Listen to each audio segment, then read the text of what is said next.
안녕하세요. 반갑습니다. 우리는 왜 투자를 해야 될까요? 우리 많은 그 시청자분들 또는 제 세미나에 오신 분들에게 가끔씩 제가 이런 질문을 합니다. 왜 투자를 해야 되죠? 그러면은 답을 못 합니다.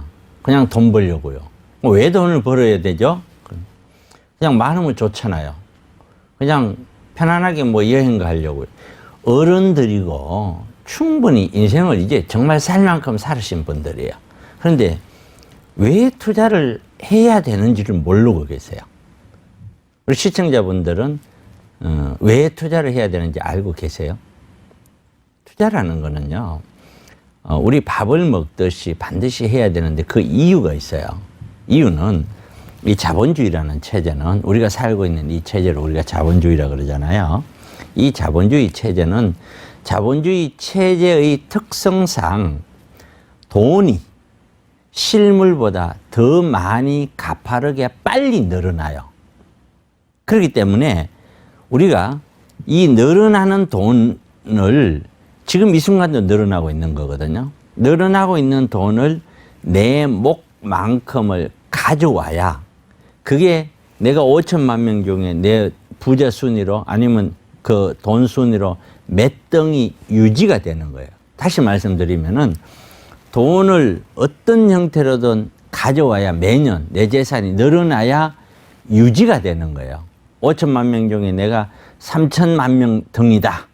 등수로, 부자 순위로. 그러면 내가 지금 갖고 있는 돈이 뭐 집하고 다 합쳐서 15억이다. 그럼 15억이 그대로 내년에도 15억, 후년도 15억 되면은 그 3천만 등이 유지되는 게 아니고 거기서 점점 더 가난해지는 거예요. 그 가난해지는 가장 큰 이유가 방금 말씀드린 겁니다. 실물보다 돈이 훨씬 더 가파르게 빨리 많이 늘어나기 때문이에요. 그래서 그런데 우리가 이제 일반 노동 수입을 하게 되면 근로 수입을 해서 노동을 제공을 하고 근로자들 같은 경우에 뭐 월급을 받든지 해서 수입을 보잖아요. 그럼 그 돈으로 생활을 하고 저축을 아무리 하더라도 기본적으로 늘어나는 전체 자본에서 늘어나는 돈의 내목만큼을 가져가기가 힘들어요. 그래서 반드시 투자라는 것이 반드시 필요로 하고 이 투자한 돈 플러스 내가 노력을 해서 번 돈, 근로 수입 이것이 합쳐져서 일단 내가 몇 등이든 5천만 명 중에 3천만 등이든 그 등수를 유지하면서 그거보다 좀 더 자산이 이제 늘어났을 때 내가 좀 더 부자 단계로 조금씩 올라가는 거예요. 그렇기 때문에 우리는 돈을 내 재산이 뭐 10억 하던 것이 13억 됐다고 좋아할 일이 아니고 전체 내가 속해 있는 그 등수 3천만 명, 5천만 명 중에 3천만 등이라면 3천만 등 수준으로서 내가 이게 3억이 늘었다. 그러면은 그거는 그냥 3천만 등을 유지하는 거예요. 그런데 내가 4억이 늘었다. 그러면은 3천만 등보다 예를 들어서 뭐 2,900만 등이라든가 이렇게 등수가 더 앞으로 좀 더 부자로 다가오는 거예요.